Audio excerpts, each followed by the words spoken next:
Checking in. Bob, October 2333, outskirts Aton-La-Porte. No plan ever survives contact with the enemy. Okay, the Snarks weren't the enemy as such, but they were the opponent in the scenario we were executing, and the viewer count on our remote feed probably included half the Bobiverse currently in range of Bobnet. There's a gaggle of boojums heading for the entrance, Bill said. Should it be gaggle? Someone asked over the intercom channel. How about murder? How is that better? Crows or geese? Either way. The argument went viral, and soon there was an actual discussion channel dedicated to the question of what unit would be used to describe a gathering of boojums. Or maybe booja. The question of plurals had a side discussion of its own going. I shook my head in disbelief and chuckled. Replicated drift or not, original Bob was still very much alive in this gaggle of post-singularity replicants. Or maybe herd. Pack. While the name-obsessed discussion spiraled into ever more esoteric suggestions, Bill announced into the intercom, ballistic trajectory set. We should be able to drift right in and settle on a couple of them with minimal vector adjustment. Assuming they don't pick today to change things up just for fun. I'm pretty sure those are some equivalent of AMIs, Bill replied. They show no variability at all, strictly script-driven. There was a moment of silence as the cloaked drones approached within a dozen yards of the boojums. Even the name obsession discussion petered out. The drones drifted in the last few yards, made a minute adjustment, and contact. The non-streamlined design of the boojums allowed the much smaller drones to settle inside the boojums' skeletal frames so that they didn't stick out. If there was some kind of automated security, it was highly likely that silhouette matching would form part of the strategy. Well, we appear to have been successful, Bill said. Any traffic? Will asked. I turned at the voice. I hadn't sensed Will's arrival. Then I remembered I was in the Moot VR and didn't own the monitoring channel. Just radio. I pointed at the section of the data window that indicated radio traffic. Packetized and either compressed or encrypted, or both. We've tentatively identified envelope and control fields, but we don't have enough context yet to spoof them, even assuming we could come up with a legitimate-looking addressing and data payload. Oh, no, Scud? Nada? I shook my head. We had gotten used to everyone on Earth having the same technology, but who knows how much of that was caused by the fact that everyone was sharing knowledge, or stealing it. I smiled and nodded to acknowledge the point. Sure, being it and all that. But the others had stuff we didn't, and vice versa. And maybe with the Brazilians, that was true. They had the cloaking thing. I shrugged and let the silence hang for a moment. Yes, and to my point, the boojums seem to be following the same pattern. More advanced in some ways, less in others. I guess in isolation, the tech tree development path isn't an inevitable march. They're going in, Garfield said, interrupting our conversation. Sure enough, I got wrapped up in the discussion with Will and lost track of the main event. Wow. Senior. Given that it was a cylinder with a 56-mile radius, from close up the outer shell had the appearance of a flat wall. Directly ahead of the boojums, a huge space dock stood. Massive reinforced doors seemed to be there only for emergencies. We've never seen them move since we began surveillance. The boojums drifted in, small attitude jets giving occasional puffs as they corrected their individual vectors. Eventually, the crafts drifted into docking bays designed specifically for them. An army of small service bots stood ready to receive the arrivals. After much discussion and argument, we had settled on winging it as a strategy. Not our finest moment, I felt. The best suggestion had been to bail the moment the boojums docked before any detailed examination could start. We had a good idea of what we could expect from sonar scans, but there was still a large amount of risk. In these close quarters, the drones were visible, as in eyeball visible, even with the camouflage technology to make them appear to be part of the larger structure of the boojums. If some kind of maintenance bot decided to take a detailed look, our geese might be cooked. The space dock was long but didn't penetrate deeply into the outer shell. It contained a large number of Boojum docking bays, about a third of which appeared to be occupied. Other vessels of uncertain function filled differently configured bays. And in the middle of it all, small bots zipped along on unknown arrows mounted on some kind of track system attached to all available surfaces. The overall effect was of a kind of organized chaos. There were indications that this area was originally configured to support snarks as well.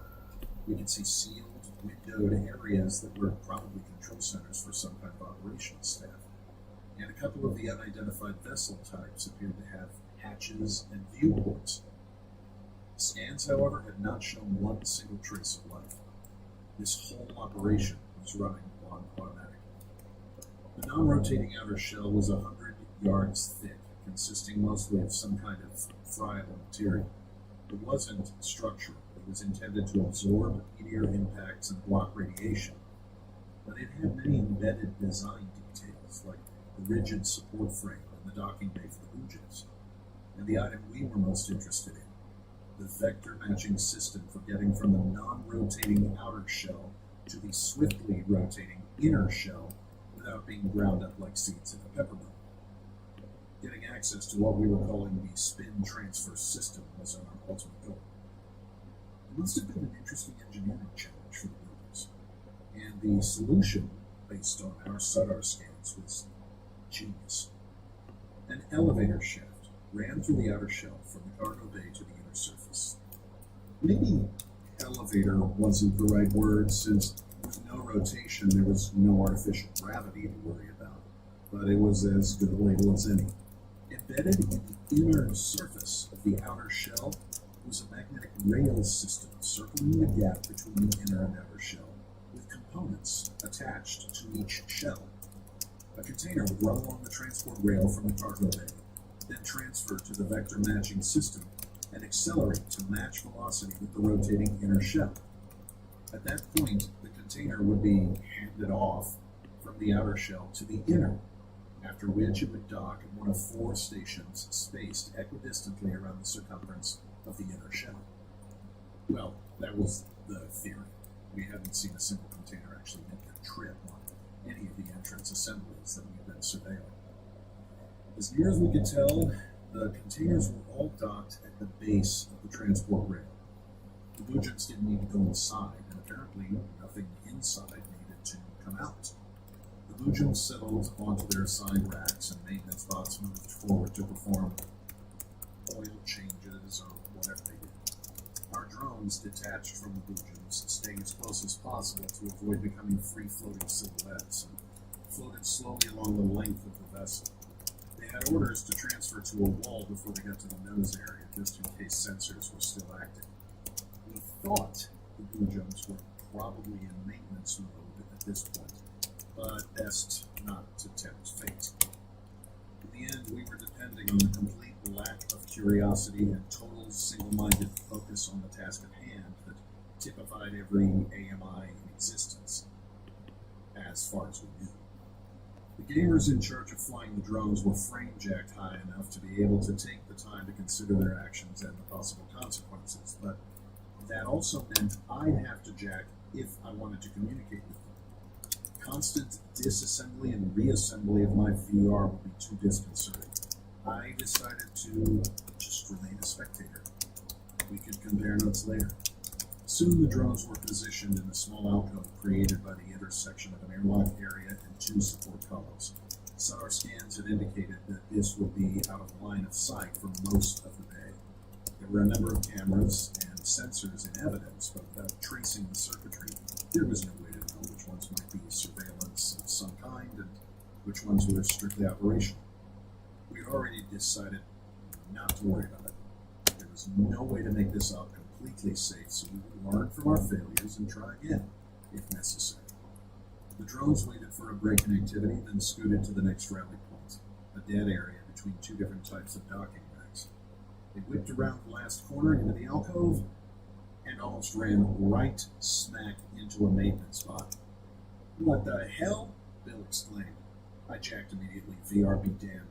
Anyone have any idea what that thing is doing here? I said to the drone operators in general. At this clock speed, they were represented only by their metadata tags, hanging in a virtual void. One of the tags, labeled Randall, replied, "No, and it wasn't on the planning scans. There's nothing here. It's just a gap in the..." Oh. A window popped up and spun around for all to see. "Looks like a bulkhead repair in progress." Friggin' hell, I muttered. It's times like this that I'm glad I don't have an actual heart to have a heart attack with. I returned to regular Bob time, reassembled my VR, and turned to Bill, who was just moving his lips to begin whatever next sentence he had in mind. I cut in before he could get properly going. "It's doing bulkhead repairs, complete coincidence. We're above its sensor area, so it probably hasn't noticed us." "Peachy," Bill replied. "No alarms so far anyway. We might just pull this off." It took several more hops by the drones, but there were no more coronary-inducing events. The drones found themselves in front of an access panel. According to our scans, this would lead to what some wit have called a Jeffries tube. In theory, it should get us to the acceleration track used by the mechanism that connected the non-rotating outer shell to the rotating inner shell of the megastructure, but from that point on, there would be more winging it involved, as not all the engineering control systems could be resolved in detail. One of the drones released some roamers which popped out customized screwdrivers and attacked the attachment points on the panel. I had a moment of, deja vu? Nostalgia? Something like that, as I noticed that the Snarks used a screw head virtually identical to a Robertson. I guess some geometry problems are universal. The roamers couldn't reseal the hatch properly from the inside, so once all our units had entered, the roamers pulled the hatch closed and performed a small spot weld. It wouldn't hold against any kind of assault, but the point was for things to appear normal, not for us to fortify our rear. Job complete, the roamers climbed back into the drone, and we continued on. We couldn't wait around to catch a ride on the rail system, since there seemed to be no rides to catch. We certainly couldn't activate the system on our own, and even if we could figure out how to do that, it would probably attract unwelcome attention. That seemed like the kind of system that would require some high-level management involvement, if only for approvals and scheduling. That left us with the strategy of scurrying around the innards like rodents, trying to make our way to the inside of the megastructure, which was easier than you'd think. Rodents had been finding pathways through everything humans had built for millennia. One advantage of the containers all being parked was that the ring was empty, like an elevator shaft with no elevator, and the drones had sufficient acceleration to be able to match up with the inner shell while following a circular path, so we would be able to dock on the inner shell receiving station. It took several hours of preparation, mapping out small spaces and dodging maintenance bots, but we eventually found ourselves ready for the big step, flying from the stationary outer shell to the rotating inner shell. We decided to try out this strategy with one single drone before risking the entire squadron. There was some initial wobbling until Gandalf got the hang of it, then the drone's path smoothed out. The drone landed on a small maintenance platform in what I suppose I'd call the station or terminal on the inner shell that was supposed to give the inhabitants of the Depopolis access to the elevator system. I could see where the elevator containers were made up with a pressure door, allowing passengers to go from a pressurized elevator cabin to a pressurized megastructure interior. Up to this point, we'd been operating in vacuum. Now, we'd have to figure out how to get into a shirt-sleeve environment, again, without setting off any alarms. Once the entire squadron arrived, the next step was intelligence gathering. A couple of drones ejected roamers, which swarmed over the hatch system. In about 10 minutes, we had a report. "Well, the good news is that the systems are well designed," Gandalf said. "That means they have manual overrides in case something goes wrong." "And that means?" I asked. "Manual overrides have what I expect are alarm sensors, so as soon as we use them, management will know. So, we'll gimmick the sensors. If the door-opened sensor doesn't trip, no one will be the wiser. That could take a while. Yep. And some of those sensors are on the other side of bulkheads, so we have to drill through to get to them. We'll send in the 2mm rollers. And this won't set off any alarms. Gandalf shook his head. This isn't a top-secret military base. They wouldn't expect anyone to be trying to break in like this, so why would they engineer for it? That seemed like dubious logic, or wishful thinking. Confidence level? We scanned it, Bob. There's just the one level of sensor security. I nodded, satisfied for the moment. Oh, But if alarms went off, heads would be slapped. Think about the scale, Bob, Bill added, sidling up to me. 1 billion miles of megastructure with doors, airlocks, passageways, restricted areas. How would you police that? You have to set up automated processes and trust those processes to bump alerts upstream. You want to avoid redundant signals as well to keep the overall processing down. So, kill the alerts at source and nothing happens. Yep, Gandalf said, looking up from his monitor. I'll give the gamers their due. They were careful and methodical. It took almost half a day to defang the airlock to the point where it could be used without bringing Armageddon down on us. Finally, Gandalf gave the thumbs up and we began manually cycling our devices through. At one point I had a thought and snorted. It would be a hell of a thing if you got this far only to discover that the drones couldn't fit through the airlock. It would indeed, Gandalf replied with a smirk, which is why we checked for that during the planning stages. That is why you pay us the big bucks, assuming I paid you any bucks. A valid point. He grinned at me and turned back to his monitor. This is the last load. Next stop, megastructure interior. Once past the airlock, our drones found themselves in a corridor leading from the spin transfer system into, presumably, the main part of the station. I spent some time examining the corridor. There wasn't much to see. No other lighting illuminated the area, and I could see what appeared to be traditional elevator doors at the other end. Unless you were shaped like a Krell, there were only so many ways to design corridors and doors, so it wouldn't have looked out of place in a human-based installation. Even the writing. Apparently the need to label every damn thing was another universal. Although I couldn't read any of it, I amused myself for a few moments by imagining snark exhortations to not injure one's limbs by sticking them in the crushy, grindy place, and other legally mandated warnings for idiots. The elevators were reminiscent of any random office building on Earth. There was also, because the snarks had some version of building codes, a set of emergency stairs. The stairs might or might not be alarmed, and the elevators might or might not alert someone when used. I hoped the gamers had taken those possibilities into account. Elevators aren't alarmed? Oh no, Gandalf replied. Same problem as with the intershow rail system. We can't tell where the signals go. But the stairs don't have door sensors. I grunted, but otherwise didn't respond. It wasn't me climbing the stairs, after all. This part of the operation turned out to be fairly tedious, like trekking through a dungeon that was all corridor.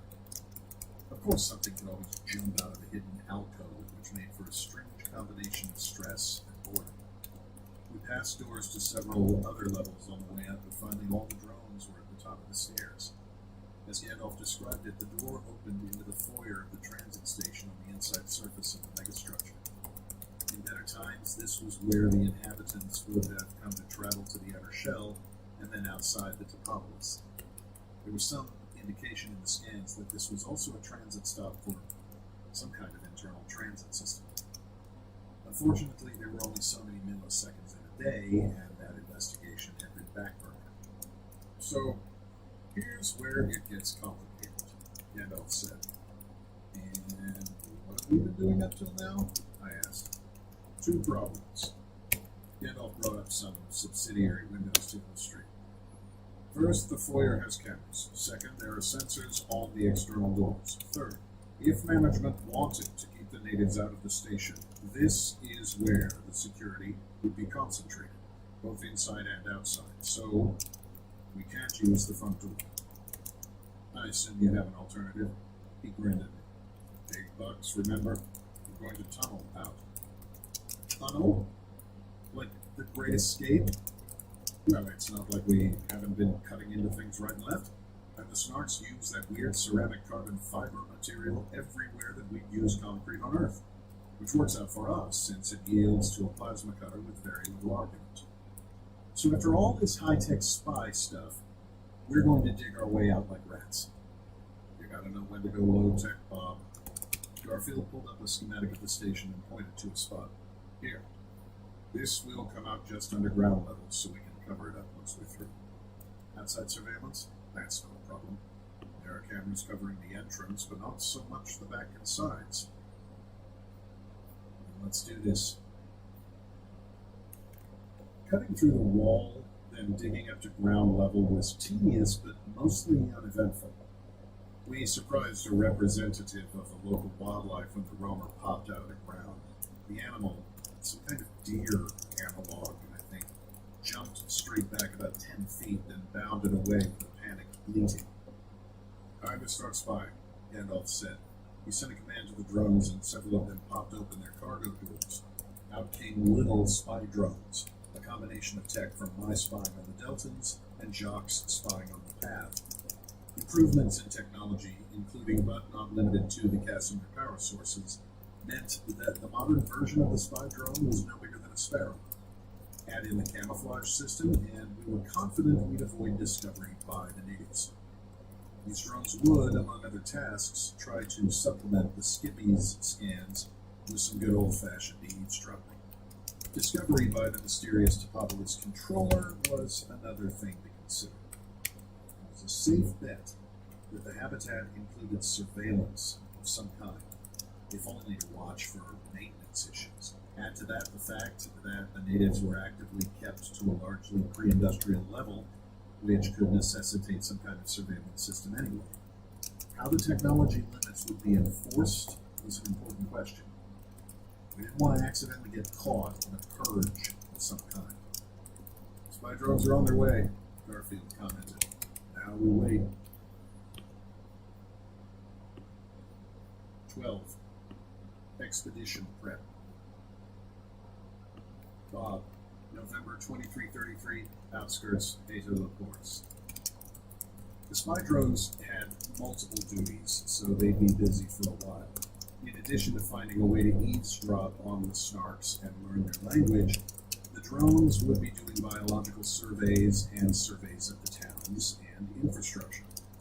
The drones had been given a search algorithm by the Skippies, which according to them would help to gather the required raw data in a more efficient manner. I didn't necessarily distrust them, but I'd nevertheless rigged a hardware monitor into the drones. It would be completely undetectable unless you knew the access protocols and keys. Bill's paranoia seemed to have colored my experiences with the Bobiverse in general. There was plenty to do. Meanwhile, we had enough basic info to start on fabbing an alpha version of the Snark Mannies. Details could be filled in once the Skippies finished their biological survey. And there was still the question of getting Bridget involved, at least for consulting on the Snark biology. I was working on the nanny design when I got a ping from Bridget. She and I didn't hang around together, so this was unlikely to be just out of the blue. I suspected someone might have said something to someone. I sent an accept, and a month later she popped in. Bridget spent a few mils looking around in my library. I very much approve.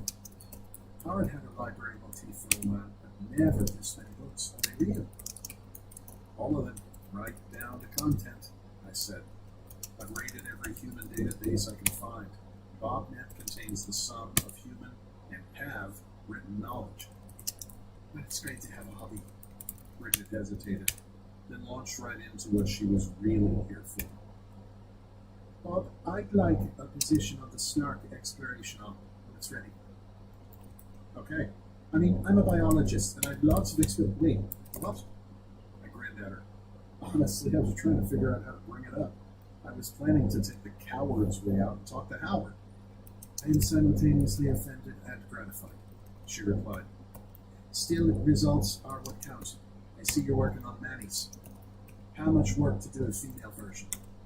Ah, snark sexual dimorphism is minimal. Females have a slightly larger head, but it's probably mostly about pheromones, so not much. Good. Data tells when you have the skippies doing the survey. You trust them? I raised an eyebrow at that comment. My earlier conversation with Bill about the subject was an intra-Bob kind of thing. To have a third party concerned about the Bob variance put a whole new level of significance on the problem. Why in particular do you ask, Bridget? Oh, they haven't started chanting one of us, or something equally nefarious. It's just that they really aren't Bobs anymore. It would be less unsettling if they changed their appearance like the Borg cosplayers, but they still look like Howard, or a pod person version of him. You've watched Invasion of the Body Snatchers? Well, I'm married to Howard.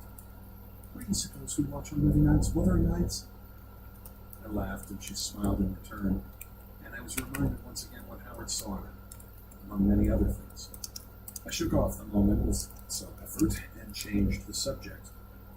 The Skippies originally figured a couple of weeks at most to get a complete picture of the local snark culture, which we are almost at the end of. We all acknowledge that there may be regional differences with over 1 billion miles of potential spread, but we'll deal with that, if and when. Accents, or even different languages, cultural drift, nationalism, I get it. Depends how long they've been cooped up in there, too. Not long, Bill popped in at that moment. Bridget, hey! Has Bob managed to convince you to come on the expedition? Bridget gave me a smile and an eye roll, then replied to Bill. Yes, he has. Took a lot of work. Horse puppy. Bridget laughed, then turned back to me. You were saying? Oh, based on our survey of the snark's home planet, residual radioactivity and number of forest fire tracks, we figure it became unlivable somewhere around a few hundred years ago. I'm not sure what that means in snark generations. Bridget nodded and glanced at Bill. It occurred to me that Bill was here for something, so I tilted my head at him in a silent invitation to speak. Right, Bill said. I came here for something. The Skippies delivered a preliminary report, mostly ecosystems and general survey. They're still having a slow go of it on the language and cultural stuff, although they did give me a couple of things. The natives call themselves Quinlans. At least that's the closest phonetic rendition. And the topopolis is called Heaven's River. Cool. Okay then. The snarks are now officially Quinlans. Have they compiled a detailed report on biology? Bridget asked. Hugh gave me some general notes and said he'll have a formal report for us within 48 hours. Hugh? Bridget asked. I thought the Skippies all used numeric designations. I guess there's still some Bob there because they're pretty easygoing about it. They'll use nicknames when dealing with the rest of us. I turned to Bill. Have you talked to Will yet? Yep, he's okay with the plan, so me, you, Garfield, and Bridget with Will as backup. Good. I'll ping everyone when I get the final report and be here and discuss it. Will was the last to show up. Bridget raised her coffee cup and saluted as he popped in. That was a habit she'd picked up from me, well, from Howard. I had it on good authority, though, that her coffee was espresso level plus and would dissolve any spoon unlucky enough to be dunked therein. Will parked himself in a beanbag chair that I'd materialized for him, accepted a coat from Jeeves, and motioned to me with one hand. So here it is, I said, waving a sheaf of paper. The report wasn't actually on paper, but it made a good metaphor in vert. Megastructure layout, ecology, Quinlan culture, language, both written and verbal, customs and taboos, and very little history. What? Why? Hugh reluctantly admitted the Skippy group that worked on this wasn't sure. He looked like the admission gave him constipation. But the Quinlans just don't seem to talk about it much, and what they do talk about seems to be heavily mythologized. The library they checked out had nothing in the way of objective historical records, so we're still in the dark about that. What more good reason for the expedition? Bridget looked up from her copy of the report that she was perusing in the tablet metaphor. The Quinlans appear to be a species that evolved on the banks of rivers, like river otters or beavers, both of which they resemble. I interjected. Yes, with a little bit of platypus thrown in. Bridget said with a smile. But all their habitations are close to water. Either the main rivers, tributaries, feeder rivers, or small lakes. All fresh water, too. I'm not sure how the megastructure maintains that. There must be filtering going on. There are impellers of some kind set periodically along the bottom of the river, Bill said. That's an efficient way to keep current flowing along a billion-mile-long river that's actually level the whole way. They might also perform a filtering function as well as turning over the water. We have some information on local flora and fauna, farming and animal husbandry, and so on, Bridget said. Sociological stuff is almost non-existent. I think the Skippies might have skipped on that aspect a little. I grinned. Not very interesting. So it would be a learning experience. That's fine. Bridget sat back and tossed her tablet on a side table. It bounced as if made of nerve. Now, about the androids. Yes, I think you'll be pleased. I vanished the report and popped up a schematic in the center of the group, then gestured to Bill to take the floor. Android tech has been improving steadily, thanks to its popularity, and a lot of feedback from you and Howard. Bill nodded to Bridget. I think your current Manny's back on Quilts might be a couple of generations behind the bleeding edge, though. A Quinlan form materialized beside the generic Android schematic. The latest Manny's no longer contain any metal at all. The circuitry, even the SCUT interface, is all quantum bionics and metamaterials. We've gone to great lengths to make the density of the internals similar to biophysique, so Manny's are no longer ludicrously heavy for their size. And we've introduced a circulatory system that contains fluid indistinguishable from blood. It acts as lubricant, coolant, and transport for repair nanites. We even have digestive systems that will convert food into quite believable waste products. Just can't resist the potty jokes, can you? Will grinned at him. You bet, number two. Garfield, Will, and I laughed while Bridget rolled her eyes and shook her head. Still not very mature. Nope. Now, we're maybe up to the beta version of a Quinlan Manny, Will continued. Translator interface is still in development, and a lot of the reflexes are probably not realistic. Bridget, we'll need your help to refine that. Space is tight because we are trying to build as much self-repair capability as possible into the units. If something goes wrong in country, you won't be able to just take it into the shop for repairs. Bridget nodded, her gaze glued to the schematic and supporting windows. How is it with heat dissipation? Yeah, not great. With the fur and the short, dumpy profile. The human Manny can run full speed all day. A Quinlan Manny will have to stop and cool down. Although in water, they will probably be okay. Well, we are entering new territory, aren't we? Bridget replied with a smile. I think I'll talk to Marcus, though. He's probably the expert on non-humanoid Manny's these days. Bob, I have a concern, Bridget said to me a few moments later. The others had already popped out, and it seemed she'd been waiting to talk to me alone. Okay. This expedition is looking like it could be a long-term thing. Well, yeah, it's pretty much open-ended. We're not just doing research, we're also looking for Bender, or at least some indication of what happened to him. We have to stay with our Manny's full-time, except when sleeping, right? Yes, but you can pop out during the sleep cycle, or even just brain jack for a moment to take care of something. I went years on Eden and never had a problem. But you don't have children. My kids are human. I have to deal with them in real time and on a human schedule. Plus, there was that movie with the tall blue aliens. Avatar? That's it. Remember the main character left his avatar sleeping and it almost got run over before he could get back to it? Oh, yeah. And the downside, I guess. Bridget dropped her gaze, silent for a minute, then sighed. I guess I have three choices. I can drop out, and I never forget myself. I can simply bite the bullet and go into this full-time and do short visits with Howard and the kids when the opportunity presents. Or I can... She took on a pained expression. Replicate. Whoa. A Bridget clone? You'd be the first non-Bob to do so. The pained expression grew cloudy. Well, I'm not particularly concerned about firsts, not in that way. The thing is, she hesitated again. The Bobs? Yes, especially the later ones. I feel sometimes that there's this expectation that I should replicate and be everyone's girlfriend. It doesn't work that way. I know, Bridge. And I'm sure the other replicants do as well, at least on an intellectual level. But I see you with Howard, and, train of thought is hard to resist. But Howard is not just another Bob. He's unique. And our experiences together are unique. Yeah, I know, but original Bob, for all of his intelligence, was not all that emotionally self-aware, and the model hasn't improved over time. I cringe inwardly, thinking of some of the things I've learned the hard way about myself back on the Eden.